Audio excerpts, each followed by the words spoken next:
We start this series off with a little girl called Kaide trying out a new dive VR MMO after getting convinced by her friend Rissa. The title is called New World Online, and like any other new player, the name is always the hardest part to choose, and she goes with the name Maple as her character name. She picks the shield as she realizes that she won't take much damage if her defense is high enough, and literally puts all her stats into vitality, resulting in super high defense but low everything else. Once she is in the town of beginnings, she realizes that her speed is actually really slow, as her agility is a big fat 0. She then asks and is helped out by some veteran adventurers and goes off to hunt a dungeon. Albeit on her own, she meets a bunny mob, and her high defense renders the bunny's attacks harmless. After numerous hits, she also effortlessly obtains the total defense skill, doubling her vitality. The bunny then dies after hitting her shield, and she obtains her first skill. She levels up but throws all her points into vitality yet again, as she reasons that getting hit is the worst that could happen, so more defense is the way to go. More mobs hit her, but nothing hurts as her defense was way too high. She obtains poison resistance along the way and soon maxes out her new skill by getting hit more. She also obtains new skills and items after her little grind, and soon she has over 600 vitality. She takes a nap in the middle of the road and gets swarmed by low-level mobs in the meantime, making other adventurers worry, and as a result, she gains a HP regen ability that restores 1% of health every single second for 10 minutes, which basically makes her unkillable in most zones, as if she wasn't hard to kill already. The next day she meets a tank from before called Kuromu and admires his shield. She is then introduced to another blacksmith player called Is, who tells her that she can make her some good stuff if she's got the money. They add each other as friends, and she's introduced to a newbie dungeon. Inside, she is impervious to all attacks from mobs and acquires a skill allowing her to attack via her shield. The boss, however, though, melts her sword and shield easily, and she has to cheese the boss using potions to replenish her health, and as a result, her poison resistance advances to poison immunity, and as she ain't got weapons, she decides to chew the boss to death, which actually does happen. She obtains the Hydra skill after eating the boss, and it allows her to use the boss's poison attacks. She also obtains unique legendary equipment featuring armors and a very menacing shield. At the end, she dumps all her stat points into vitality once more and ends up with 864 vitality at this point. In any case, she tries out her new equipment,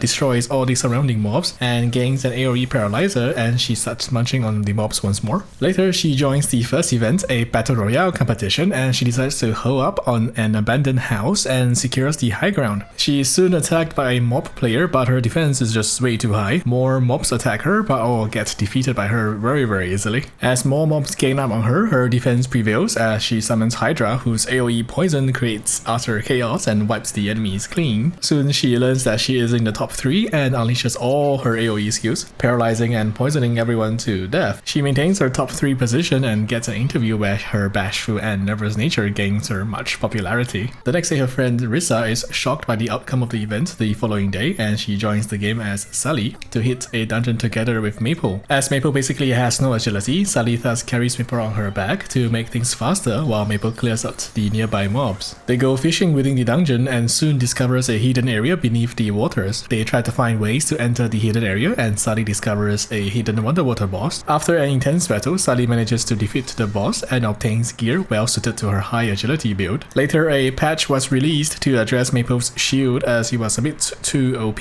and while a little defense was taken away, she obtained more attack options in return, allowing her to deal more damage now. Soon, they discover a bunch of newbies and get reminded of themselves not too long ago. As they go cafe hopping, they meet the number 2 from the previous event and gets to know them more, learning that they were from the same guild. They also learn that the next event is a party-based one and will be happening in a week's time. They also learn of the new dungeon where a super speed skill is rumored to exist. They set off to discover the dungeon and finds a house with a hidden trapdoor beneath. They find and heal a NPC hostage, and to their surprise finds the skill that they were looking for after the NPC departs. They then move on to a dungeon that allows them to move up to the next floor, the level 2 floor, as they cheese their way through via Maple's shield. They fight the dungeon's boss, and Maple is knocked out, leaving Sally to take on the boss alone. Sally defeats it after much effort and progresses with Maple onto the next floor. Maple then meets Ease, who passes her the commission that was requested from her before. Just in time for the second event, they meet the Flame Emperor's Guild, who appears to be a really strong group. The game's mascot then appears once more and explains that this event requires them to collect silver medals that then could be exchanged into gear and currency once the event ends. They enter and then discover a hidden area underground. They open the hidden door and discovers a boss waiting. Maple suffers a few hits but is unhurt due to her high defense. Maple then counterattacks and her Hydra defeats the boss with Sally's attacks, earning them 2 silver medals. They then go to a winter region and meet Kuromo's group and lets them have the dungeon they found instead, but surprisingly the dungeon actually becomes available right after, again, soon after Kuromo's group enters. They enter and discover an ice boss room featuring a monstrous bird-like boss monster. This little bird is a little bit tougher than most bosses they've faced so far, but with their teamwork, Sally and Maple manages to endure and finish the big bird off. Apparently, Maple was able to obtain a new skill at the last moment that allowed her to tank any hits and survive with 1 health remaining. They pick up 2 eggs as loot, but it would seem that those eggs were actually not meant to be obtainable this early in the game, and the boss itself was meant to be an evil prank from the developers. In any case, the eggs soon hatch, and it would seem that a turtle and a fox were born. Maple obtains the turtle and Sally takes the fox. The next day, the pair goes into the desert and they discover an oasis, but at the same time find someone else already waiting for them. She is apparently the 6th place contestant named Kasumi from the previous event, and she was after their medals. She and Sally commence a battle of speed while leaving Maple behind. Maple catches up to them but causes a landslide as she lands, trapping all 3 into a sand whirlpool. They wake to find themselves chained together, and if anyone dies while chained, the other 2 will die as well. They set a truce and go on exploring the new area, finding giant snails waiting for them. They sprint through the area, dragging Maple along, and they discover a hidden way out. Sally and Kasumi uses their superior agility to leap out, and they form a friendship after their hardship together. They manage to find their way out, and the chains disappear. Some new gear and medals were also discovered as a reward. They split the medals, and they soon go their separate ways, discovering that it was already night outside. Sally and Maple soon find themselves on an island oasis, and another player named Kanade was already playing with Maple. Kanade tells them that she was only level 4 and has already obtained a Akashic Records cube, which was what she was after, so she's not really after their medals at all. Kanade offers a book tome as token of their friendship, and Maple and Sally then proceeds to find a clue about the tome within some ancient ruins. They solve a puzzle using Hydra and find themselves teleported into an underwater ruin. A squid-like boss monster appears and puts the pair into the defensive as they cannot